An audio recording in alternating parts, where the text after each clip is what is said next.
Price lord. దేవునికి స్తోత్రం కలుగును గాక. ప్రపంచ దేశాలలోనూ 2 తెలుగు రాష్ట్రాలు ఉంటున్న ప్రజలకును ప్రైరేజర్ బ్లెస్సింగ్ అనే మా యూట్యూబ్ ఛానల్ నుండి నజరేయుడైన యేసుక్రీస్తు వారి అతి పరిశుద్ధ నామములో మీ అందరికీ నా వందనాలు తెలియజేస్తున్నాను. దేవుని పిల్లలారా, ఈరోజు ఒక సంగతి గురించి మాట్లాడాలని మీ ముందుకు రావడం జరిగింది. అదేమనగా మన సహోదరి కరటి కళ్యాణి గారు కొన్ని విషయాలు లేవనెత్తి మాట్లాడారు మొన్నటి కాల సమయంలో టీవీ ఇంటర్వ్యూలో. ఆ సంగతులను ఉద్దేశించి కొన్ని విషయాలు మాట్లాడాలని ఆ సహోదరితో ముందుకు రావడం జరిగింది. కళ్యాణి గారండి, మీకు నమస్కారం అండి. మీరు టీవీ ఇంటర్వ్యూలో మాట్లాడుతూ చాలా విషయాలు మాట్లాడుతూ బైబిల్ విషయంలోనికి వచ్చారు.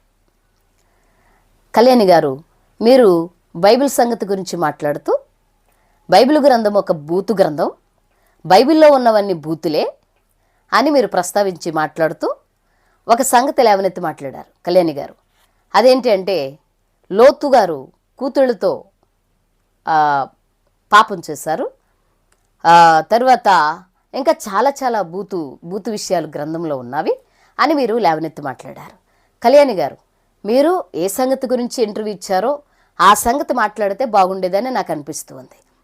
మీరు చాలా తెలివైన వారు, తర్వాత ఒక హోదాలో ఉన్నవారు, ఒక స్థితిలో ఉన్నవారు కళ్యాణి గారు. కాబట్టి మీరు ఏ సంగతి అయినా అవతల వాళ్ళు అడిగినప్పుడు ఆ సంగతిని క్లియర్గా మాట్లాడితే అవతల వాళ్ళు మీరు అది ఎదురుకు వెళ్తే బాగుంటుంది. కానీ మీరు మధ్యలో బైబిల్ జోలికి వచ్చి బైబిల్ విషయాలను లేవనెత్తుతూ బైబిల్ గ్రంథంలో పచ్చి బూతులు ఉన్నాయని మీరు మాట్లాడారు. కళ్యాణి గారు, మీ గ్రంథాలు మీరు చదివారా?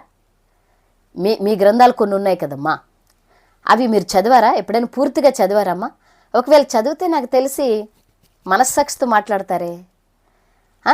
నాకు తెలిసి ఇప్పుడు ఎప్పుడైతే ఆ గ్రంథాలు మనం చదువుతామో, ఇప్పుడు పక్క గ్రంథంలో ఏమున్నదో, లేకపోతే మనము సేవిస్తున్న ఆ గ్రంథంలో ఏముందో రెండు చదివిన తర్వాత మనిషి అనే ప్రతి ఒక్కరికి కూడా మనస్సాక్షి అనేది పనిచేస్తుంది కదమ్మా, పనిచేస్తుంది. ఎందుకంటే మీరు చాలా విషయాలు మంచి పోరాటాలు చేశారు.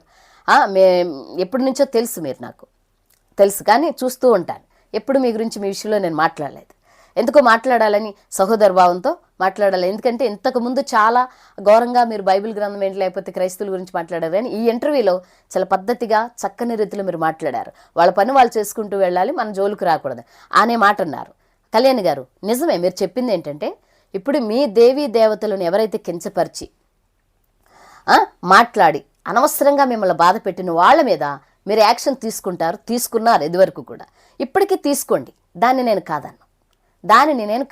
ఎందుకంటే మీరు ఆరాధిస్తున్న దేవీ దేవతలను కానివ్వండి, లేకపోతే మీరు అనుసరిస్తున్న ధర్మ మార్గం కానివ్వండి, ఎవరైనా ఏమైనా అంటే గనక ఎవరమైనా బాధపడతాం. ఇప్పుడు బైబిల్ గ్రంథం జోలికి మీరు వచ్చారు, నాకు బాధ వేసి నేను స్పందించాను. మీకు ఆ హక్కు ఉందమ్మా, మాట్లాడాలి. ఎవరైనా దూషించి మాట్లాడినట్టయితే మీరు తప్పనిసరిగా ఫైట్ చేయండి.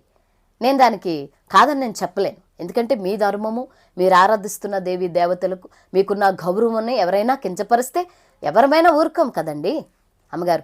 అయితే బైబిల్ గ్రంథం విషయంలో మాట్లాడినప్పుడు నాకు బాధేసింది. ఎన్నోసార్లు మీరు ఇష్టానుసారంగా మాట్లాడారు, కానీ చాలామంది స్పందించారు, వారితో మీరు పోరాడారు. అవన్నీ జరిగాయి ఇప్పటి వరకు, నేను చాలా చూశాను. కానీ మొన్న టీవీ ఇంటర్వ్యూలో మాట్లాడుతూ చాలా గౌరవంగా అన్ని విషయాలు చక్కగా సాత్వికంగా మీరు తీసుకొస్తూ బైబిల్ జోలికి వచ్చారు. ఇప్పుడు బైబిల్ గ్రంథం పచ్చి బూతు గ్రంథం. ఆయన అడిగారు యాంకరు, అట్లా కాదు, ఇతర మతస్థులు ఆరాధిస్తున్న అది కదా, మీరు కించపరచడం కాదు. నేను కించపరిచింది కాదు, అందులో ఉంది లోతు కూతుళ్ళతో పడుకున్నారు. ఎవరైనా తండ్రి కూతుళ్ళు పడుకుంటారా అని మీరు ప్రశ్నిస్తున్నారు. మీ గ్రంథాల్లో ఎప్పుడైనా చూసారా లేదా? చూసుంటే అలా మాట్లాడరే. అందుకని ఒక చిన్న విషయం మీకు పరిచయం చేస్తాను. దయచేసి మీరు అన్యతగా భావించొద్దు కళ్యాణమ్మ గారు. ఎందుకంటే మిమ్మల్ని నేను కించపరచడానికి కాదు, జ్ఞాపకం చేయటానికి. ఇప్పుడు ఆయన అలా అన్నారు, నిజంగా గ్రంథంలో ఉందంటే గ్రంథం ఇలా తీసురా, నేను చదివి ఇప్పుడే చూపిస్తానని మీరు అన్నారు. అన్నారు కదా. అందుకనే ఒక విషయం మీకు గుర్తు చేస్తానమ్మా, ఒకసారి మీరు చూడండి. అంటే మీరు మీ గ్రంథాలు మీరు ఈ విషయం చదవలేదేమో, చదివితే అలా మాట్లాడరు కదమ్మా మీరు. కళ్యాణి గారు మాట్లాడతారా? ఎవరిమీ మాట్లాడం. ఇప్పుడు మన గ్రంథంలో లేకపోతే మనం వెళ్ళే మార్గంలో ఏముందో మనకు తెలిసినప్పుడు గమ్మున ఎదుటి గ్రంథాల గురించి కానీ లేకపోతే ఎదుటి వారి యొక్క మార్గం గురించి కానీ మనం మాట్లాడం. కాబట్టి నేను ఇంకొకసారి మీరు గమనించాలమ్మా, ఎవరైనా మిమ్మల్ని బాధ పెట్టిన వాళ్ళ గురించి నేను ఈరోజు స్పందించలేదు. ఈరోజు స్పందించలేదు మీ వీడియోలో, మీ వీడియో గురించి, మీరు మాట్లాడిన మాట గురించి. ఎవరైనా మిమ్మల్ని బాధ పెట్టి, ఇందాక నేను చెప్పినట్లుగా మీ దేవీ దేవతలను మీరు అనుసరిస్తున్న ధర్మాన్ని ఎవరైనా కించపరిస్తే అది నేను కూడా సహించను, నేను కూడా ఊరుకుని ఎవరినైనా అడుగుతూ ఉంటాను. నేను కూడా ఇప్పుడు మొన్న సాలెమయ్య గారు మల్లెపూలు విషయంలో మాట్లాడారు.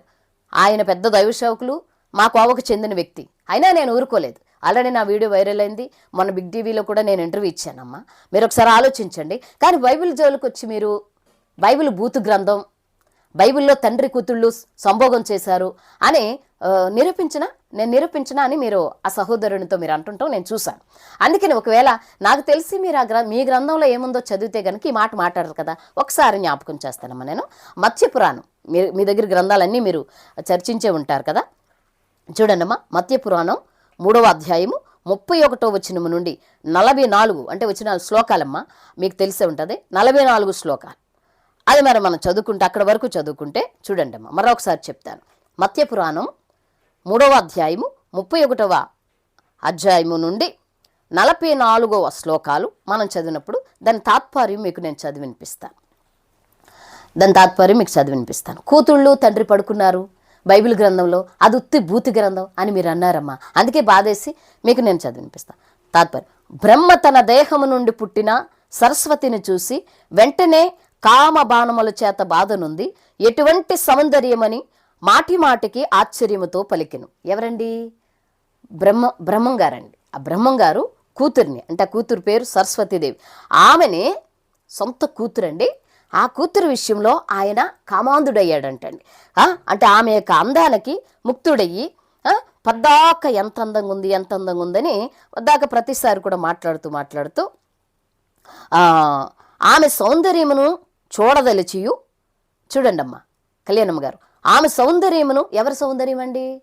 కూతురు సౌందర్యం, కన్న కూతురు సౌందర్యం, కన్న తండ్రి చూడదలచియు తన కొడుకుల ఎదుట ఆ పని చేయుటకు సిగ్గుపడుచున్న బ్రహ్మకు వెంటనే వెలవెలపోవుచున్న చెక్కిళ్ళు గల దక్షిణ ముఖమును, వణుకుచున్న పెదవులు గల పశ్చిమ ముఖమును, కామపరవశమైన 4వదగు ఉత్తర ముఖము కలిగెను. చూసారమ్మా, మీరు చూడండి. మత్స్య పురాణం చెప్పాను కదండి, 3వ అధ్యాయము మీకు వివరంగా నేను చెప్పాను. తన తండ్రి యొక్క కామపు చూపుల నుండి తప్పించుకోవడానికి సరస్వతి ఆకాశం వైపు లేచింది. తన కూతురైన సరస్వతిని కామంతో చూస్తున్న బ్రహ్మకు తన పైభాగములో కూడా 5వ తల మొలిచెను. బ్రహ్మ తన కూతురిని మోహించుట వలన తన తపశ్శక్తి నాశనమాయను. అందువలన దేవతలను, రాక్షసులను, మానవులను ఇతర సృష్టి చేయమని తన కుమారులకు ఆజ్ఞాపించెను. ఎవరండి? బ్రహ్మం గారి కుమారులు. ఆ మాట విని వారందరూ వెళ్ళి సృష్టికి ఉపక్రమించిరి. మరి మొదలగు ప్రజాపతులు సృష్టి చేయుటకై వెళ్ళగానే బ్రహ్మ వినయముతో తన కాళ్ళ యొద్ద వంగియున్న సతురూప అంటే సరస్వతిని అనగా తన కూతురిని పెళ్లి చేసుకునెను. కామముతో ఉన్న బ్రహ్మ తన కూతురైన సరస్వతితో కొన్ని సంవత్సరాల పాటు కాపురము చేసి గర్భవతిని చేసెను. ఆమె గర్భము నుండి స్వయంభవుడు జన్మించెను. చూసారా సిస్టర్ గారు, ఇలాంటివి చాలా ఉన్నాయి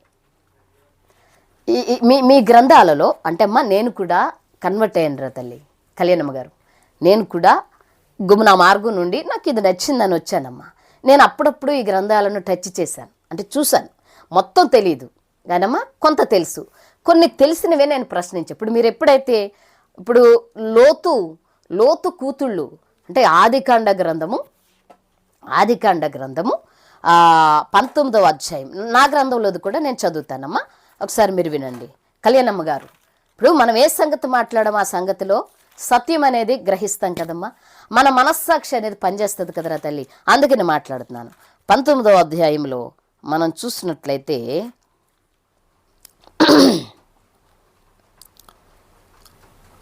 19వ అధ్యాయము ఆదికాండ గ్రంథం, మా గ్రంథంలోది కూడా మీకు చూపిస్తున్నానమ్మా. ఆదికాండ గ్రంథం 19వ అధ్యాయము 32వ వచనము నుండి నేను చదువుతాను తల్లి. మన తండ్రికి ద్రాక్షారసము త్రాగించి, చూడండి అమ్మా, మన తండ్రికి ద్రాక్షారసము త్రాగించి అతనితో సైనించి మన తండ్రి వలన సంతానము కలుగు చేసుకుందుము రమ్మని చెప్పాను. ఆ రాత్రి వారు తమ తండ్రికి ద్రాక్షారసం తాగించిన తరువాత అతని పెద్ద కుమార్తె లోపలికి వెళ్ళి తన తండ్రితో సైనించాను. కానీ ఆమె ఎప్పుడు సైనించినో ఎప్పుడు లేచిపోయినో అతనికి తెలియదు. ఇప్పుడు మత్స్య పురాణములో బ్రహ్మంగారు తెలిసి కూతురిని పెళ్లి చేసుకున్నట్లుగా గ్రంథంలో ఉంది. పరిగెత్తి ఇప్పుడు ఆ బ్రహ్మంగారు కామపు చూపులకి పారిపోతున్న సరస్వతి దేవిని మరలా వరించుట కొరకు ఇంకొక 5వ తల కూడా లేచిందని మనము మత్స్య పురాణంలో మనం ఇప్పుడు చదువుకున్నాం అమ్మ కళ్యాణమ్మ గారు. కానీ ఇక్కడేముందంటే లోతుగంట ఎప్పుడు వారిద్దరూ సైనించారు, ఎప్పుడు ఏ సంగతి చేస్తున్నారు అన్నది ఇతనికి తెలియదు అని వ్రాయబడింది అమ్మ గ్రంథంలో. తెలియదు అని అంటే ఇప్పుడు తెలియకుండా ఎట్లా వాళ్ళు గర్భవతులయ్యారంటే చాలా విషయాల్లో ఈ లోకంలో విషయాలు మీకు తెలియనివేం కాదు. మీరు ఎక్కువ చదువుకున్నవారు, నాకంటే కొంత చదువు తక్కువ అమ్మా. ఇప్పుడు కొంతమందికి పురుషులకేంటి స్త్రీలకేంటి మరి ఆ విషయాన్ని ప్రస్తావించకూడదు. కానీ ఆ యొక్క ధర్మం అనేది కొన్ని సందర్భాలలో బలహీనంగా ఉన్నప్పుడు కానీ లేకపోతే నిద్రలో కానీ ఆ యొక్క ప్రక్రియ జరుగుద్ది అనేది మనం సైన్స్లో కూడా చూడొచ్చు. కొంతమంది డాక్టర్లు కూడా మనకు చెప్తారు. లేడీ డాక్టర్లు నేను చాలామంది బిడ్డలకి చెప్పడం నేను విన్నా అమ్మా. అలాంటప్పుడు తెలియలేని పాపాన్ని ఎత్తి ఈరోజు పద్దాక ప్రతిసారి మీరు చూపించి మాట్లాడుతూ గ్రంథంలో బూతులు ఉన్నాయి, బైబిల్లో బూతులు ఉన్నాయని పద్దాక ప్రస్తావిస్తున్నారు కదా. మరి మనము అనుసరిస్తున్న మార్గంలో ఉన్న ఆ విషయాలను కూడా మనం చదువుకోవాలి కదరా తల్లి. కళ్యాణమ్మ గారు మీరు చదివే ఉంటారు, మత్స్య పురాణం మీరు చదివే ఉంటారు, చదివే ఉంటారు. ఇంకా ఎదురికి ఇంద్రుడి గారి స్టోరీ మనం చూసినప్పుడు మనం చాలా సంగతులు మీకు అది కూడా నేను కొంచెం పరిచయం చేయాలనుకుంటున్నానమ్మా.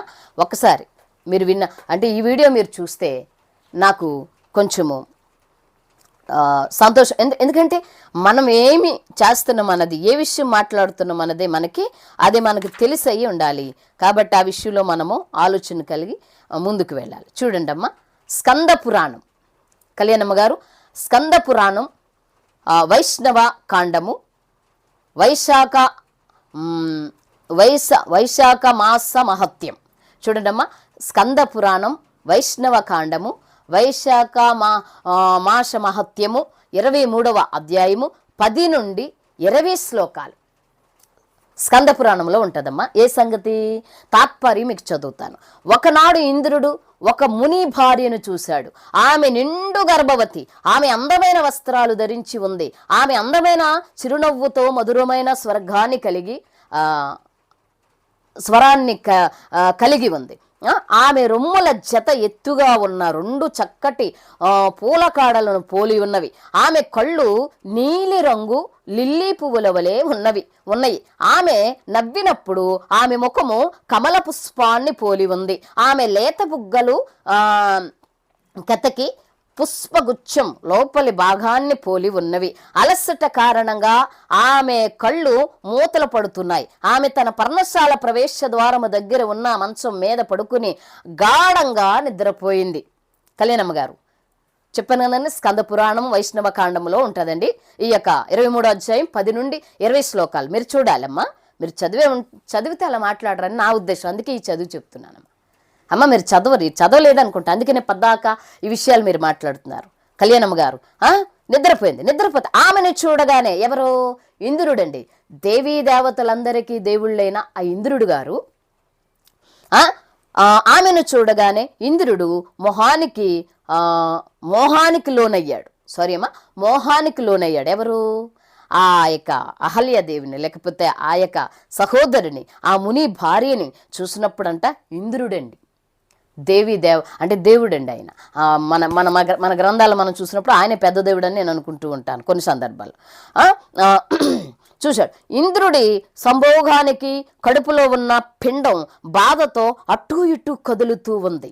ఆ పిండం గర్భములో నుండి బయట పడతానేమోనని భయపడింది. అందువల్ల ఆ పిండం ఇంద్రుడి వీర్యాన్ని గర్భములోనికి రాకుండా తన పాదాల ద్వారా యోని మార్గాన్ని మూసివేసింది. ఎంత చండాలం ఇందులో ఉంది, ఎంత చండాలం కదండి.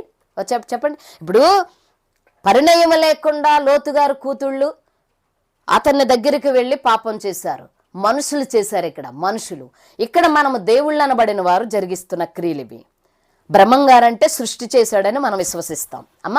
మన యొక్క మార్గంలో నేను ఆ మార్గంలో ఉన్నప్పుడు మా అమ్మమ్మ వాళ్ళు లేకపోతే మా వాళ్ళు అందరూ అదే చెప్పేవారు. ఏమ్మా ఇప్పటికీ మీ నమ్మకం అదే. ఇప్పుడు ఇంద్రుడు ఎంత దుర్మార్గుడైనా అలా చేస్తాడండి కళ్యాణమ్మ గారు. పిండం లోపలంట చూడండి, ఇంద్రుడి సంభోగానికి కడుపులో ఉన్న పిండం బాధతో అటు ఇటు కదులుతూ ఉంది. అక్కడ అవి ఇవిరియాన్ని కాళ్లతోనంట యూని మూసేశాడు అని. ఎంత చదవడానికి కూడా ఇప్పుడు ఈ వీడియో చాలామంది పిల్లలు చూస్తూ ఉంటారు, చిన్నపిల్లలు, యవనస్తులు చూశాను కదా. ఫస్ట్ మత్య పురాణము లో మీకు నేను పరిచయం చేస్తానమ్మా. ఇప్పుడు స్కంద పురాణం అమ్మ, 23వ అధ్యాయము 10 నుండి 20 శ్లోకాలు ఏమ్మా. ఇంకా చాలా ఉన్నాయమ్మా మన గ్రంథంలో. మీరు చదివారో లేదో నాకు అసలు అర్థం కావట్లేదమ్మా. మీరు చదివి ఉంటే అలా మాట్లాడరు. పద్దాక బైబిల్లో బూతులున్నాయి, బైబిల్లో బూతులమ్మా. బైబిల్లో పరిశుద్ధ కార్యాలు, బైబిల్లో మరి ఆ దేవుడు అంటే మేము ఆరాధిస్తున్న దేవుని యొక్క గుణగణాలు చాలా ఉన్నాయి. వాటి గురించి ఎప్పుడు ప్రస్తావించరమ్మా మీరు. ఈ మనుషులు ఎవరైతే వాళ్ళ ఇష్టానుసారంగా బ్రతికారో ఆ సంగతుల గురించి ఎత్తి మాట్లాడుతూ పద్దాక బాధ పెడతారు ఎందుకమ్మా? కళ్యాణమ్మ గారు ఒకసారి ఆలోచించండి, పెద్ద మనసు చేసుకుని ఆలోచించండి. పద్దాక ఎందుకమ్మా? ఎదుటివారు వెళ్ళే మార్గాన్ని గురించి ఇప్పుడు ఫస్ట్ కూడా నేను చెప్పానమ్మా, ఎవరైనా మీ దేవి దేవతలను కానీ మీరు అనుసరిస్తున్న ఆరాధిస్తున్న దైవాలను కానీ కించపరిస్తే మీరు ఇష్టం వచ్చినట్టు యాక్షన్ తీసుకోండి అమ్మా. కానీ ఎందుకమ్మా బైబిల్ని పద్దాక? మాలాంటి వాళ్ళం ఉన్నాము. ఇప్పుడు ఎవరిని ఇప్పుడు హిందూ సహోదరు నాకు బోల్మని స్నేహితులు ఉన్నారమ్మా, వాళ్ళందరూ బాధపడతారు కదా మా గుమ్ముని నేనేమైనా మాట్లాడినా. మేము గౌరవిస్తున్నాం కదమ్మా ఈ గ్రంథాన్ని, గౌరవించి దీని కొరకే ప్రాణం పెట్టి బ్రతికే వాళ్ళు కూడా ఉన్నారమ్మా క్రైస్తవుల్లో, దైవ సేవకుల్లో కూడాని. కళ్యాణమ్మ గారు ఒకసారి మీరు ఆలోచించగలరని. ఇంకా కొన్ని ఉన్నాయమ్మా గ్రంథంలో, మీరు చదవండి. మీరు చదివి మీకేమర్థమవుతుందో దాన్ని బట్టి మీరు మాట్లాడాలని నేను తెలియచేస్తున్నాను, ప్రేమపూర్వకంగా తెలియచేస్తున్నాను రా తల్లి. ఏమనుకోద్దు, మీరు చదివితే కనుక ఈ మాటలు మాట్లాడరు. మీరు చదవండి, ఒకసారి చదవండి మీ గ్రంథం ఏమ్మా తప్పనిసరిగా. సహోదరులారా, మరి మన సహోదరి కోసము ఇంకా అనేకుల కొరకు మీరు ప్రార్థన చేయండి. మేము కూడా అనుదినం ప్రార్థన చేస్తున్నాం. ఈ వ్యతిరేకతలన్నీ పోవాలి. ఎవరు మార్గం వాళ్ళు అనుసరిస్తూ శుభ్రంగా బతకాలి, సంతోషంగా ఉండాలి. అమ్మా కళ్యాణమ్మ గారు, మనందరం ఒక తల్లి బిడ్డలా భారతదేశంలో కొనసాగాలి. ఎవరి మార్గం వాళ్ళే, ఎవరికి ఇష్టం వచ్చినట్టు వాళ్ళ యొక్క దేవతలు లేకపోతే వారి దేవుడిని వారు ఆరాధించుకుంటారు. శాంతి సమాధానం కలిగి వెళ్దాం. ఇప్పటికే చాలా చాలా చాలా గందరగోళంగా ఉంది కదమ్మా.